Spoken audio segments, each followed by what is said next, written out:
Damos gracias a Dios por este hermoso día. Antes de comenzar este tiempo, queremos elevar una oración a nuestro Dios por Elena Nicole, que el día de mañana será intervenida quirúrgicamente y confiamos en nuestro Dios. Es una niña que hace algunos domingos llegó con su familia a esta iglesia y los hemos recibido y los apreciamos en el amor del Señor, y queremos elevar una oración para que el Señor use a los médicos y que la operación que se llevará el día de mañana sea lo que el Señor así ha dispuesto. Vamos a orar y también pedir al Señor que Él nos guíe en este tiempo de estudio de su palabra. Oremos. Padre, gracias te damos por este momento, Señor. En ese día agradecemos por la oportunidad que nos das de estar en tu casa, el lugar que tú, Señor, has dedicado para la adoración de tu santo nombre. Y desde aquí, Señor, nos unimos como iglesia Emmanuel por Nicole, porque, Señor, tú uses a los médicos para que, Señor, el día de mañana todo salga conforme a tu voluntad. La vida de ella está en tus manos. Dale fe, dale seguridad también a la familia, que ellos puedan descansar en ti, Señor, porque tú tienes el control de todas las cosas y creemos, Señor, de que en este momento tú traerás esa fortaleza al corazón de la familia, como también, Señor, de Nicole. Lo ponemos en tus manos y oramos e intercedemos por ella, Señor. Padre amado, tú eres nuestro Señor, nuestro Dios y nuestro misericordioso Padre, al cual acudimos en esta hora. También oramos por Josefina. Tú, Señor, conoces la situación por la que ella está pasando en este momento. Intercedemos también para que tú, Señor, sigas obrando en su salud y en su cuerpo, y que, Señor, si es tu voluntad, sea restaurada completamente. La dejamos en tus manos porque creemos, Señor, que tú tienes el poder para hacerlo. Gracias por tu palabra que en esta hora vamos a estudiar. Abre nuestro corazón para recibirla, Señor, en esta hora. En el nombre de Cristo Jesús oramos. Amén. Bien, hermanos, hemos leído la palabra del Señor en la carta del apóstol Pablo a los Gálatas y vamos a estar meditando en este pasaje de la Escritura. Ahí en el capítulo 3, versículos 26 al 29, vamos a estar meditando en la palabra de nuestro Dios. Y diríamos que el versículo 26 de esta carta que el apóstol Pablo hace llegar a la iglesia es el versículo clave y el corazón de la vida cristiana, hermanos. ¿Por qué decimos que el corazón de la vida cristiana? Porque el versículo 26 de esta carta nos dice: pues todos sois hijos de Dios por la fe en Cristo Jesús. Ese es el corazón de la vida cristiana. Todos ustedes son hijos de Dios. Y aquí el texto está afirmando algo, hermanos. O sea, ya somos hijos. No es algo a lo que nosotros estemos aspirando. No es un logro futuro. Es algo que ya tenemos en nuestro estado presente. Somos hijos de Dios. Sin embargo, no somos hijos de Dios de alguna manera general en virtud de haber sido creados por Él. No. Pablo está hablando aquí de que tenemos nosotros esta bendición de ser hijos de Dios por esa relación profunda que se ha dado. Y esta filiación viene por medio de la fe en Cristo Jesús. Solo somos sus hijos cuando nosotros tenemos fe en el Hijo, como dice el versículo 26. Y es por medio de la fe que Dios nos adopta, somos llamados hijos de Dios. Y esta bendición, amados hermanos, se recibe únicamente por la obra perfecta de nuestro Señor Jesucristo en la cruz. Y en Cristo, tú y yo somos llamados hijos de Dios. Y así lo registra, hermanos, muchos textos de la Escritura. Ahora, si Dios es nuestro Padre, por lo tanto, no es un extraño. El apóstol Pablo, desde el capítulo 1, versículo 3 y 4, nos va a mencionar, y en su carta él inicia recordando a la iglesia quién es Dios. Él no es un extraño, Él es nuestro Padre. Él es nuestro Padre. Por lo tanto, hermanos, nuestra relación se debe a que Dios es nuestro Padre y por lo tanto es esa relación estrecha. Gálatas 4:6 se usa un término que denota esta confianza, esta nueva relación. Hay una palabra que se usa ahí que dice Abba Padre. Esta palabra aramea es un término familiar para decir padre o papi. Cuando nuestros hijos se dirigen a nosotros, no nos llaman padre, nos dicen papi, ¿verdad? Y aquí el texto dice Abba Padre, que significa papi. Y Jesús usó esta palabra en Marcos 14:36 y dice así, y decía Abba Padre, todas las cosas son posibles para ti. Ahora, hermanos, esta palabra denota una intimidad, una relación cercana, confianza de parte de un niño y no una falta de respeto.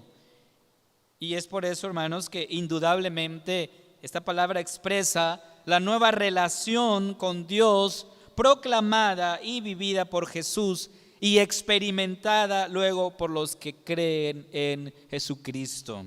Dios es nuestro Padre. ¿Y por qué decimos que Dios es nuestro Padre, hermanos? Porque en primer lugar, Él nos adoptó. Somos hijos adoptados por el Señor. Y Romanos 8:15 nos dice el apóstol Pablo, pues no habéis recibido el espíritu de esclavitud para estar otra vez en temor, sino que habéis recibido el espíritu de adopción, por el cual clamamos, Abba, Padre. O sea, somos hijos de Dios porque Él nos adoptó. Y porque Dios es nuestro Padre, entonces podemos acercarnos confiadamente.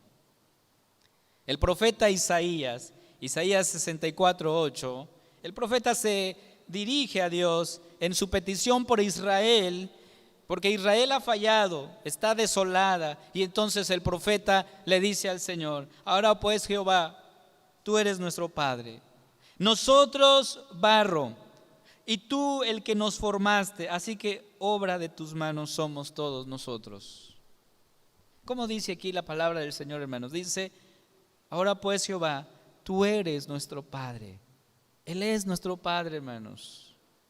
Y cuando Dios exhorta a Israel, cuando Dios exhorta a Judá y los llama al arrepentimiento, les dice lo siguiente en Jeremías 3:19.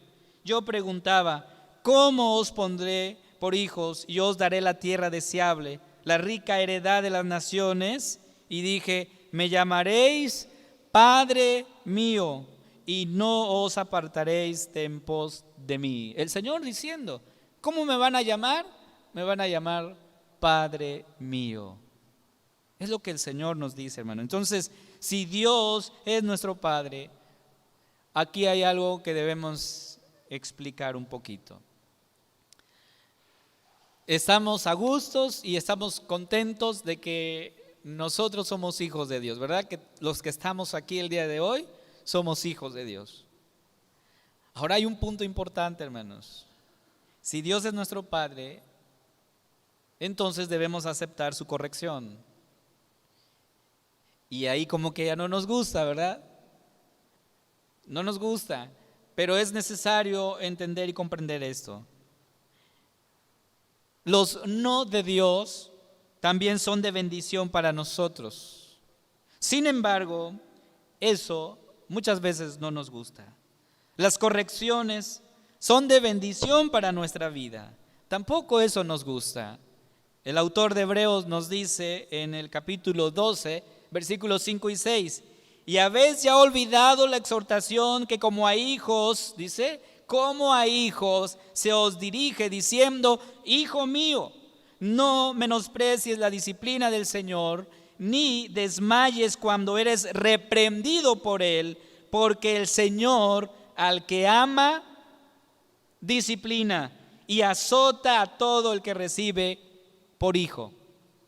Entonces, si tú estás consciente de que el Señor es tu Padre, entonces debes estar consciente de que cuando Él te confronta, te corrija, debes recibir esa corrección con alegría. Pero como hijos, muchas veces no nos gustan esas correcciones. Sin embargo, es importante poder mencionar esto, amados hermanos. Y no solamente las correcciones que el Señor nos da. Otro aspecto importante es que como hijos somos herederos de la promesa. Gálatas 3:29 y 4:7 encontramos esta declaración, hermanos, de la promesa del Señor. Ahora, la pregunta es, ¿qué heredamos de nuestro Padre? ¿Cuál es la herencia que Dios nos ha dado, que Dios te ha dado a ti y a mí? Primero, la condición de ser hijos. O sea, el hecho de que tú ahora eres llamado hijo, porque déjame decirte algo, no lo eras. No eras hijo. Pero gracias al sacrificio de Cristo, ahora tú eres llamado hijo de Dios. Y por lo tanto, somos herederos de todas sus bendiciones. ¿Y cuáles son esas bendiciones? Esa heredad que Dios nos ha dado. En primer lugar, Él nos ha dado la promesa de un hogar celestial. Esa es la primera bendición. Un hogar celestial. Hebreos 11, 13 al 16 nos dice: conforme a la fe murieron todos estos sin haber recibido lo prometido, sino mirándolo de lejos y creyéndolo y saludándolo y confesando que eran extranjeros y peregrinos sobre la tierra. Porque los que estos dicen claramente dan a entender que buscan una patria. Pues si hubiesen estado pensando en aquella de donde salieron, ciertamente tenían tiempo de volver, pero anhelaban un mejor, esto es celestial. Por lo cual Dios no se avergüenza de llamarse Dios de ellos, porque les ha preparado una ciudad. Esa es la bendición, hermanos, de ser hijos. Tenemos la bendición de la promesa de un hogar celestial. Y la pregunta es, ¿cómo será ese hogar que Dios ha preparado para sus hijos? Porque no es para todos, déjame decirte algo. Este hogar no es para todos, solamente es para los hijos de Dios. ¿Y cómo es este lugar?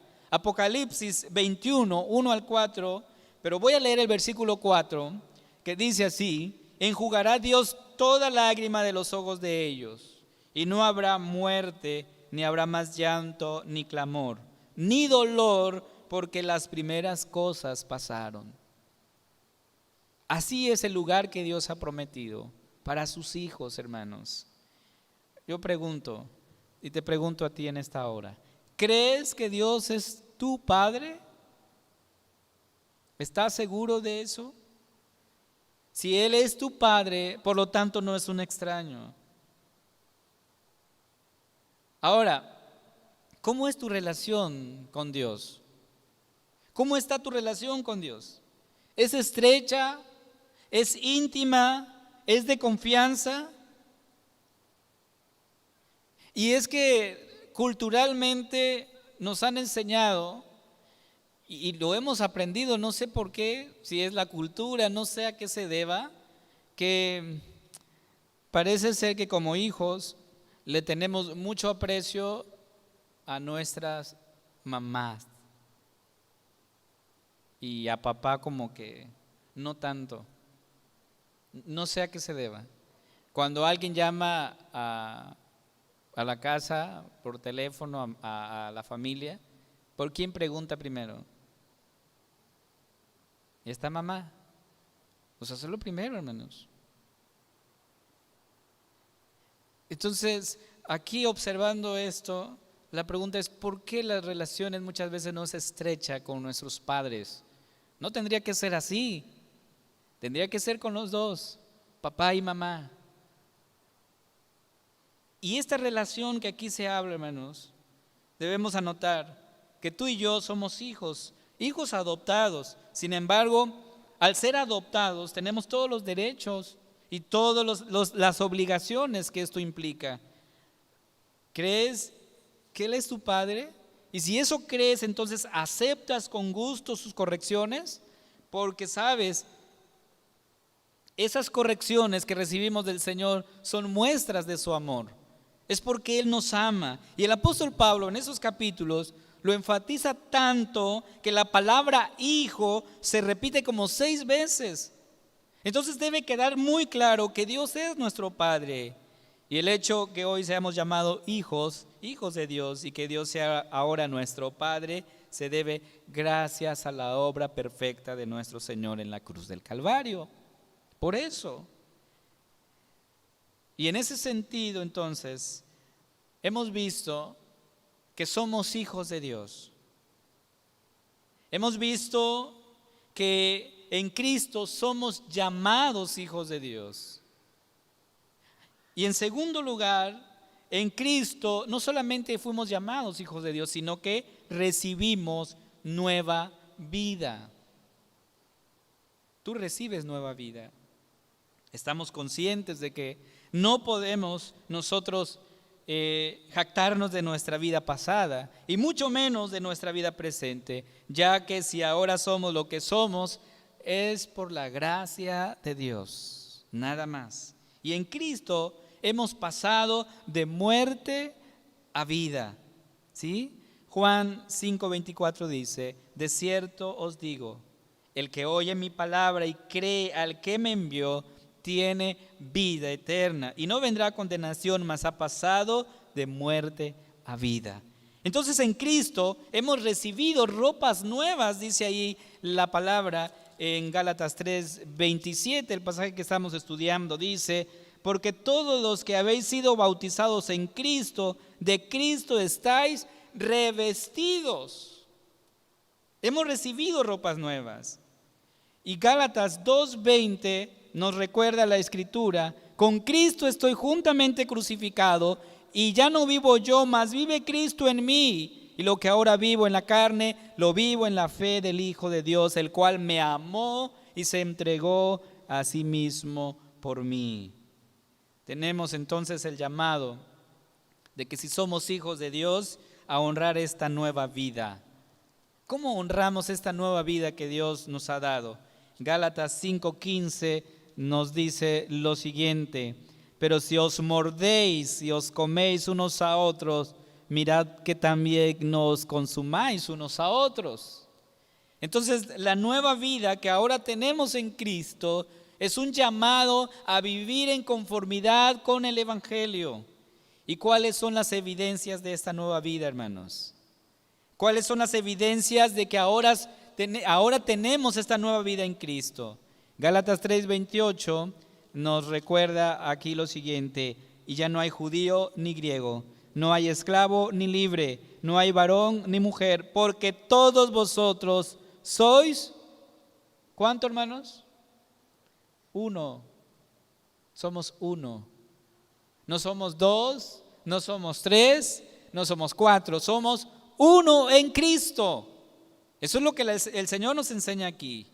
Por lo tanto, la iglesia de Cristo, la característica de la iglesia de Cristo es que la unidad nos distingue. Como iglesia Emanuel, lo que debe distinguir a la iglesia es la unidad, hermanos. Somos uno. Somos llamados a ser uno. No a ser 2, no a ser 3. Y si buscamos la unidad, entonces, obviamente, se va a reflejar en nosotros el hecho de que nos ayudemos mutuamente. Gálatas 6:2 dice: sobrellevad los unos las cargas de los otros y cumplid así la ley de Cristo. ¿Cómo sabemos que estamos unidos, hermanos? Porque nos ayudamos mutuamente. No solamente orando los unos por los otros, sino también, si es posible, ayudando económicamente a aquellas personas que lo necesitan. ¿Por qué, hermanos? porque esto es parte del sello, de la característica de la iglesia de Cristo. Dice el versículo 10 de Gálatas 6. Así que según tengamos oportunidad, hagamos bien a quienes, a todos, y mayormente a los de la familia, en este caso de la fe.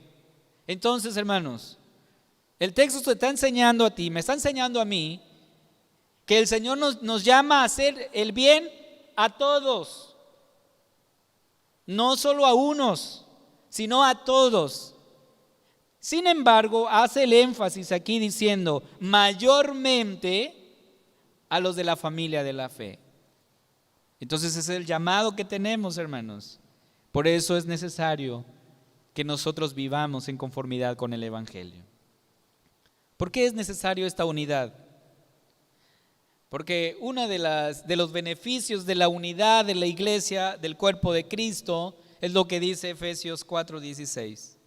De quien todo el cuerpo, bien concertado y unido entre sí, por todas las coyunturas que se ayudan mutuamente, según la actividad propia de cada miembro, recibe su crecimiento para ir edificándose en amor.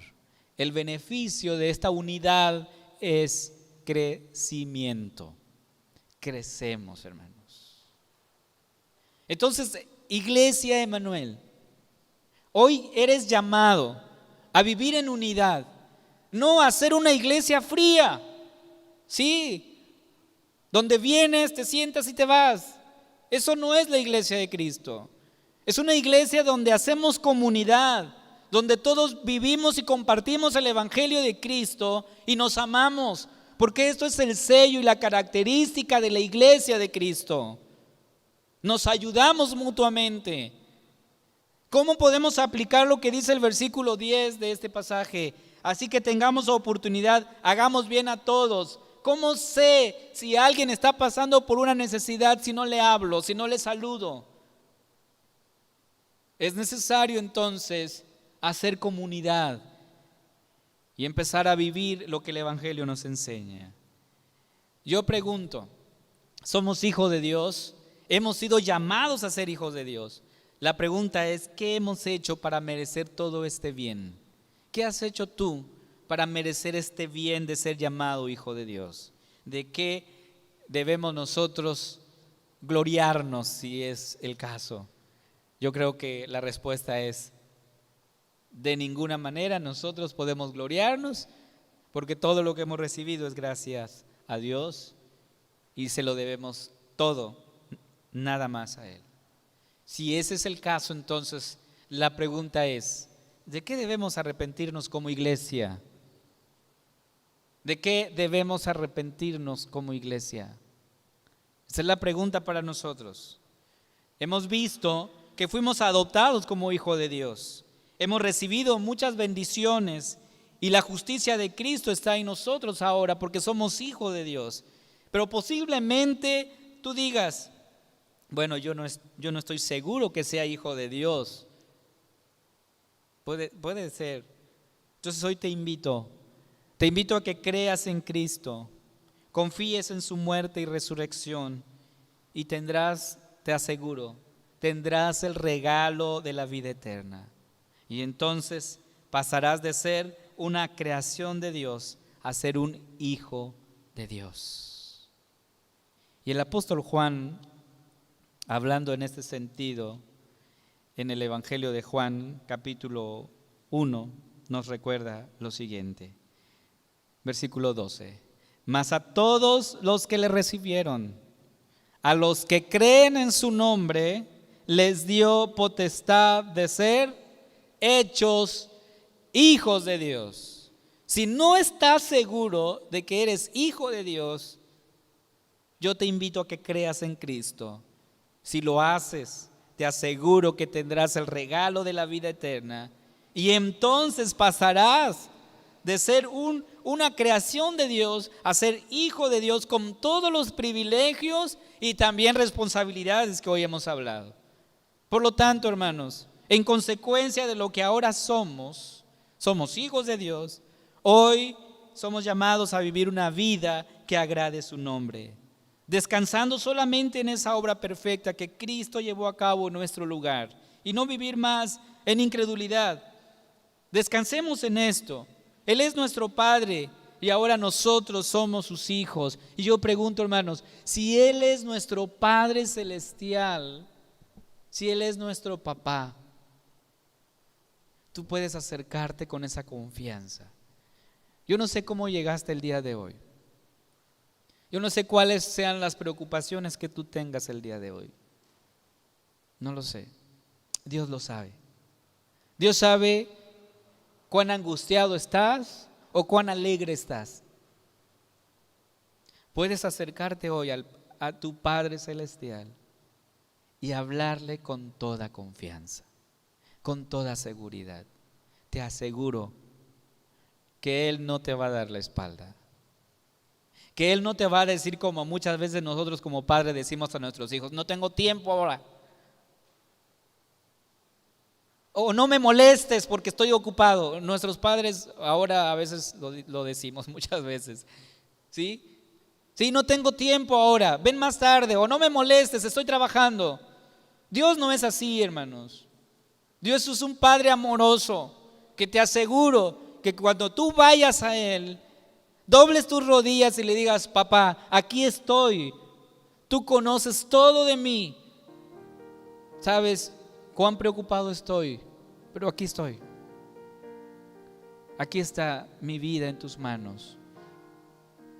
Dejo todo esto en tus manos porque sé que tú tienes, además de ser mi Padre Celestial, tienes el poder para cambiar las cosas. ¿Puedes acercarte con esa confianza a tu Padre Celestial? Lo hagamos hoy. Te invito a hacerlo. Vamos a orar, vamos a inclinar nuestros rostros y le digamos al Señor con todo nuestro corazón: Padre, tú conoces todo de mí, conoces mi vida, pero aquí está mi vida, aquí estoy yo. Le digamos: papá, aquí está mi vida. Padre nuestro Dios todopoderoso, tú eres nuestro papá y nos acercamos a ti como hijos que nos olvidamos, como hijos que no somos tan obedientes, pero con la seguridad de que tú eres nuestro Padre. Tú conoces el pesar, tú conoces la angustia de nuestro corazón, y como nuestro Padre, Señor, estoy seguro que no nos darás la espalda, que no nos dirás: no tengo tiempo en este momento, que no nos dirás: estoy ocupado haciendo otras cosas. Estoy seguro, Señor, que tú estás escuchando nuestras oraciones en este momento. Hay pesar en nuestro corazón, hay angustia, hay preocupación, pero estoy seguro, Padre, que tú haces nuevas todas las cosas, porque tú tienes el poder para cambiar las cosas. Tú eres nuestro Padre. Ayúdanos, Señor. Venimos a ti con cargas, con preocupaciones, y tú nos has enseñado, Padre amado, y nos has dicho: venid a mí todos los que estáis trabajados y cargados, que yo os haré descansar. Padre amado, tú eres así, Señor, un Padre amoroso, que aun cuando nos corriges, nos muestras, Señor, lo mucho que nos amas. Gracias porque ahora, Señor, somos hijos tuyos. Gracias, gracias, papá. Muchas gracias. Amén.